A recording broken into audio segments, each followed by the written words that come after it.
वर्दी का political thought, ये उसका पार्ट 4 है जिसमें हम डिस्कस करेंगे सक्सेशन के ऊपर।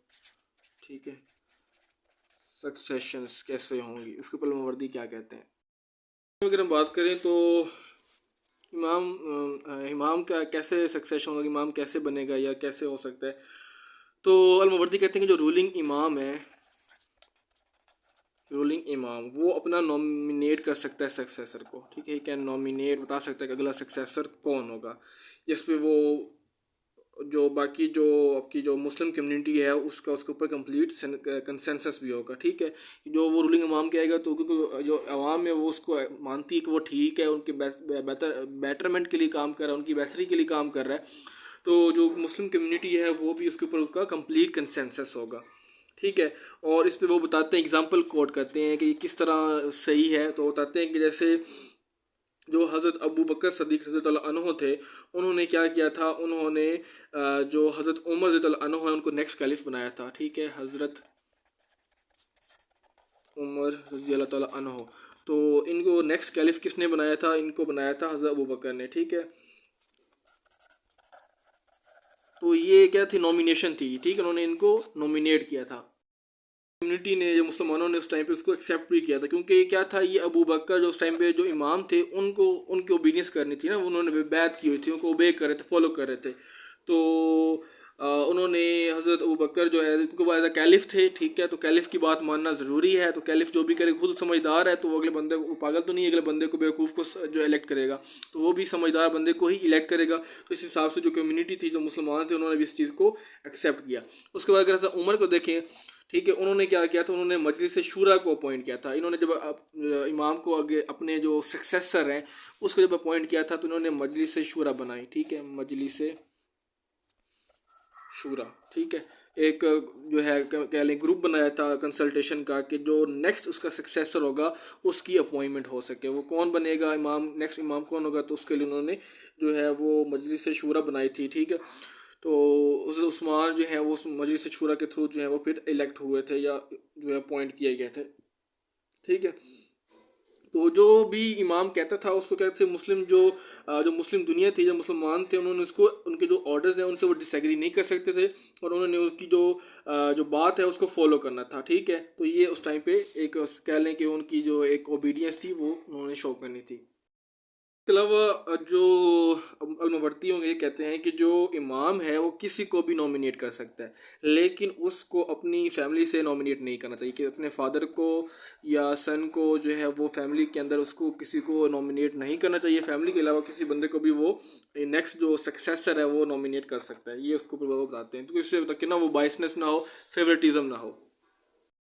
पहले डिस्कस किया, जो इमाम है वो खुद भी नॉमिनेट कर सकता है, उसके अलावा इलेक्टोरल कॉलेज भी अपॉइंट कर सकता है। ठीक है, जैसे कि वो जो हज़रत उस्मान है, ठीक है, उनको कैसे किया गया था, इलेक्टोरल कॉलेज के थ्रू ही इलेक्ट किया गया था। ठीक है, तो इसकी एग्जांपल देते हैं कि हज़रत उमर ने क्या किया था, एक शूरा बनाई थी, कि लिमिटेड शूरा, और जो लिमिटेड शूरा थी उन्होंने हज़रत उस्मान का जो है वो उसको अपॉइंट किया था और उसको इमाम बनाया था। तो इस हिसाब से वो बात करते हैं। एग्जाम्पल लिख लेते हैं यहाँ पर, इलेक्शन ऑफ हज़रत उस्मान।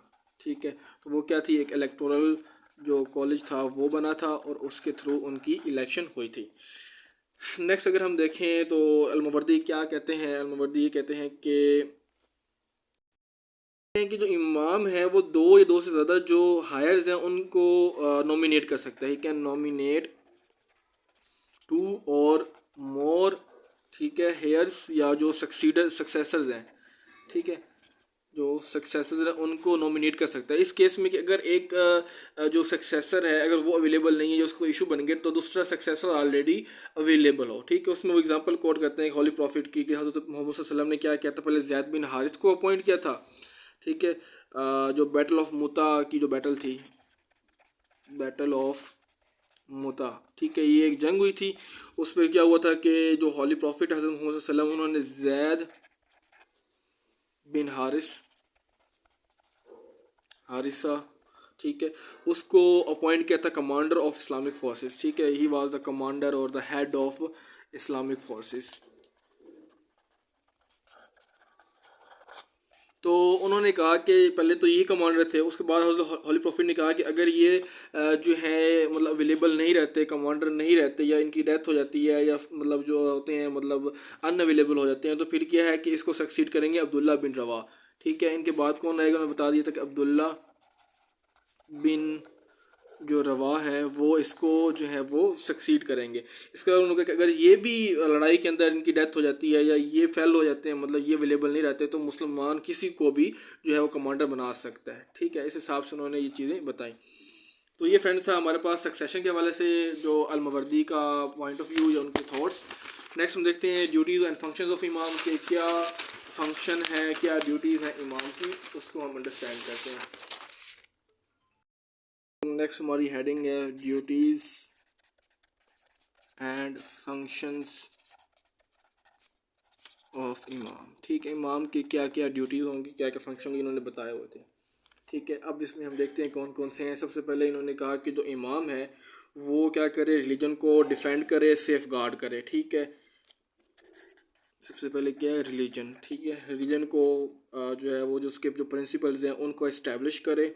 ठीक है, और उसको जो है सेफ गार्ड करे। अगर कोई बंदा या कोई पर्सन क्या करता है कि इनोवेट करता है, कोई न्यू आइडिया लेके आता है, ठीक है, if a person innovates an opinion. ठीक है, अगर रिलीजन के अंदर कोई एक नई चीज़ लेके आ रहा है, तो इमाम का ये फ़र्ज़ है, इमाम की ये ड्यूटी है कि उसने रियल ट्रुथ उसको बताना, कन्विंस करना है कि भाई आप यहाँ पे गलत हो, आप यहाँ पे सही हो। तो उन्होंने करेक्ट करना है उस बंदे को प्रॉपर आर्गूमेंट्स के थ्रू। ठीक है, ताकि जो ये उसका जो बिद्दत है, या जो न्यू चीज़ है, जो गलत कॉन्सेप्ट अगर आइडिया आ रहा है, तो वो बाकी लोगों में ना फैल जाए। ठीक है, तो उसने क्या करना है, इमाम का ये ड्यूटी है कि उसने इस्लाम की इंजंक्शंस, इस्लाम की जो प्रोहिबिशंस हैं उसके अंदर रहकर प्रॉपर आर्गूमेंट्स देने हैं और उसको रेक्टिफाई करना है। ठीक है, ताकि जो बाकी लोग हैं, अवाम है, वो इसके शर से या जो गलत जो बात है उससे नुकसान उनको ना हो। ठीक है, तो ये उसकी सेकंड जो है उसकी ये ड्यूटी थी, फर्स्ट वाली। नेक्स्ट उसकी जो ड्यूटी है, उसका जो फंक्शन है इमाम को, वो ये कि डिस्पेंसेशन ऑफ जस्टिस, को वो जस्टिस को इंश्योर करे। ठीक है, और ये सारी चीज़ें इसको देखिए कि शरिया के अंदर जो है तमाम जो जस्टिस है, जो इंसाफ है, उसको दिया जाए, किसी के साथ जाती ना हो। ठीक है, और जो ये है कि कोई स्ट्रॉन्ग जो है वो किसी वीक के ऊपर अपनी हार्शनेस न शो करे, मतलब वीक के ऊपर जुल्म ना करे। ठीक है, तो उन्होंने कहा कि जो वीक है उसको अपनी जो है अपने जो ड्यू है, अपने जस्टिस के लिए वो लड़ना चाहिए, और जो है उसको उसमें जो है जस्टिस दिया जाएगा। तो इसको इंश्योर करना किसका काम है, इमाम का काम है। उन्होंने ये भी कहा कि ये इमाम की रिस्पॉन्सिबिलिटी है, उसका फंक्शन है कि उसने स्ट्रॉन्ग को जो है वो कर्ब करना है, स्ट्रॉन्ग को रोकना है कि वो कोई गलत काम करे, और जो वीक है उसको इनक्रेज करना है कि वो अपने हक के लिए जो है वो स्ट्रगल करे, जो वो है अपना जो उसके साथ कोई गलत हो रहा है तो उसको वो मतलब जो है हाईलाइट करे। तो ये उन्होंने बताया। नेक्स्ट ये है maintenance of law and order. ठीक है, जो इमाम है वो लॉ एंड ऑर्डर कंट्री के अंदर वो उसको इंश्योर करे, ताकि पीसफुल लाइफ वो लोग जो हैं वो पीसफुल लाइफ जो है वो गुजार सकें, और जो इकोनॉमिक एक्टिविटीज़ हैं वो अच्छे से जो है वो इनको प्रोसीड कर सकें। ठीक है, और मतलब ट्रैवलिंग कर सकें, सब कुछ ईजीली मतलब कर सकें। तो ये उसकी ड्यूटी है। नेक्स्ट अगर देखें तो कहते हैं कि फंडामेंटल राइट्स हैं वो इंश्योर हों। ठीक है, फंडामेंटल जो राइट्स हैं, ठीक है, लाइफ का सारा कुछ, तो होली कुरान के जो जो उन्होंने क्रिमिनल कोड दिया हुआ है उसको इन्फोर्स करे। ठीक है, enforce the criminal code of Holi Quran. जो होली कुरान ने जो सज़ाएँ दी हैं, जो पनिशमेंट दी हैं, जो हदूद और ताज़ीरात बताए हैं, उसके अकॉर्डिंग जो है लोगों को पनिशमेंट्स हों, और फंडामेंटल जो राइट्स हैं वो उनके सिक्योर हों। ठीक हो गया। तो जो मुस्लिम्स और नॉन मुस्लिम्स जो हैं उनको वो सेफ गार्ड करे इस्लामिक स्टेट के अंदर। मुस्लिम्स और नॉन मुस्लिम्स की जो प्रॉपर्टी है, ठीक है, जो उनकी लाइफ है वो उसको सेफ गार्ड करे, लाइक फॉरेन इन्वेजन ना हो, उनको डिफेंड करे। ठीक है, ये शुड डिफेंड या defence against the foreign invasions. ठीक है, कोई इन्वेजन हो, कोई हमला ना हो, कोई अटैक ना हो, कोई इनकर्शंस ना हो। तो ये इंश्योर करना इमाम की रिस्पॉन्सिबिलिटी है, उसकी ड्यूटी है। जो है जो इमाम है वो खराज, ठीक है, और जो ज़कात है वो उसकी कलेक्शन करे। खराज जो नॉन मुस्लिम से लिया जाता है और ज़कात जो मुस्लिम से लिया जाती है 2.5% होता है, और ये इसका आइडिया नहीं कितना परसेंट होता है। तो वो उन्होंने देना होता है ताकि उनको सिक्योरिटी मिले, ताकि वो सारी फैसिलिटीज़ मिले। तो शरिया के अंदर जो जो लॉज हैं उसके अकॉर्डिंग जो है उसकी वो कलेक्शन करे। ठीक है, नेक्स्ट अगर हम देखें तो वो क्या है कि जो लोग नीडी हैं, जो पुअर हैं, जो अफोर्ड नहीं कर सकते, ठीक है, जो एजुकेशन के लिए बाकी चीज़ों के लिए, तो ये इमाम की रिस्पॉन्सिबिलिटी है कि वो ट्रेजरी से जो है स्टीपेंड्स और अलाउंसेस जो है उसको बनाए, ठीक है, अलाउंसेस एंड स्टीपेंड्स, ठीक है, एंड स्टीपेंड्स फ्रॉम स्टेट ट्रेजरी, ठीक है।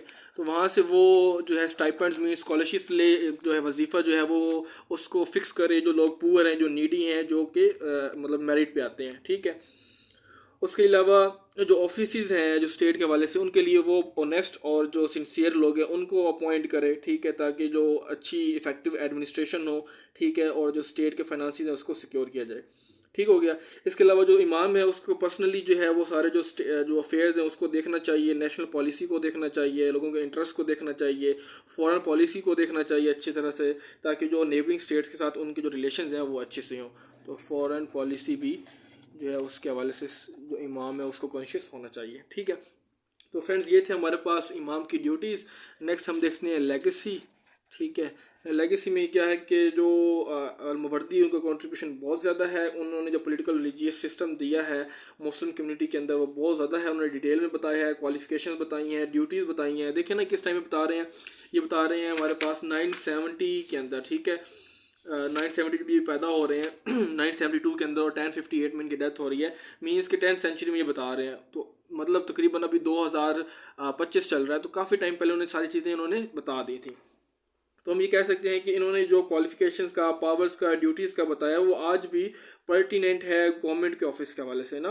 तो ये सारी जो अरेंजमेंट है ये इन्होंने बताई थी, और इस इन्हीं के जो कॉन्सेप्ट्स हैं इनको सेल्जूक्स ने बाद में फॉलो किया, ठीक है। लेगेसी आ जाएगी, इनकी कंट्रीब्यूशन आ जाएगी, जो जो उन्होंने मतलब जो गवर्नमेंट के हवाले से बताया, सुप्रीम हेड होगा कैलिफ, ठीक है, और उन्होंने बताया कि क्या उनकी अथॉरिटी होगी, क्या फंक्शन होंगे, पावर्स होंगे। नेक्स्ट हमारे पास है कंक्लूजन। कंक्लूजन में अगर हम देखें तो हमें पता चलेगा कि अलमवर्दी जो है उन्होंने पॉलिटिकल जो थॉट दिया वो बहुत डिटेल में दिया है। एडमिनिस्ट्रेटिव मशीनरी मतलब वही चीज़ें दोबारा उसको हम कंक्लूड कर रहे हैं, और उन्होंने पॉलिटिकल थ्योरी दी है जो कि हिस्टोरिकल फैक्ट से कॉग्निजल है, ठीक है, हिस्टोरिकल जो फैक्ट्स हैं उससे कॉग्निजेंस रखती है, कॉग्निजेंस, ठीक है, उनसे मतलब वहाँ से हिस्ट्री से मतलब इस्लामिक जो हिस्ट्री है वो उसको स्टडी करके उन्होंने सिस्टमेटिक वे में चीज़ें बताई थी। तो उनकी जो उन्होंने जो फार्मूलेशन की है, फार्मूलेट किया पॉलिटिकल थ्योरी, वो बहुत ही इंपॉर्टेंट है, ठीक है। और उन्होंने चीज़ें को बताया, ये नहीं कि बस खुद ही सही कोई आइडिया दे दियो अपनी इमेजिनेशन से, ये उन्होंने काम नहीं किया, फुल एविडेंस और फैक्ट्स के साथ उन्होंने काम किया। अगर हम क्रिटिसिज्म देखें, यहाँ पर नेगेटिव पॉइंट्स देखें, तो हमें पता चलेगा कि जो अलमवर्दी हैं उन्होंने फ़िलोसफिकल कंसेप्शन इन दी स्टेट की, स्टेट क्या होगी उनको सही तरह उन्होंने एक्सप्लेन नहीं किया, उन्होंने सॉवरेनिटी का नहीं बताया, ठीक है, सॉवरेनिटी का जो है वो नहीं बताया, उसकी क्या कॉन्सेप्ट है। इसके अलावा जो जुरिस्डिक्शन जो है वो क्या होगी, जो मतलब स्टेट की जुरिस्डिक्शन क्या होगी, उसका स्कोप क्या होगा, उसके ऑब्लिगेशन, उसकी उसकी क्या ड्यूटीज़ होंगी, वो उन्होंने एक्सप्लेन नहीं की। कॉन्स्टिट्यूशनल जो डेमोक्रेसी है वो उन्होंने नहीं बताई, मतलब जो कॉन्स्टिट्यूशनल डेमोक्रेसी उसके अगेंस्ट इनका आइडिया था। तो कॉन्स्टिट्यूशनल थ्योरी नहीं है, वैसे इनको कहा जाता है कॉन्स्टिट्यूशनल है, लेकिन किस पॉइंट्स में भी नहीं भी है। तो ये सारा जो है इनका कॉन्सेप्ट है, इनका आइडिया है। आई होप सो आपको ये सारा समझ आ गया होगा। अलमवर्दी का पॉलिटिकल थॉट बहुत ही इंटरेस्टिंग था, मज़ेदार था। आई होप को आपको अंडरस्टैंड हो गया हो, कहीं कन्फ्यूजन हो, डाउट्स हो, you can ask in the comment section. Till then take care. अगली वीडियो में हम डिस्कस करेंगे अल फराबी को। So keep studying.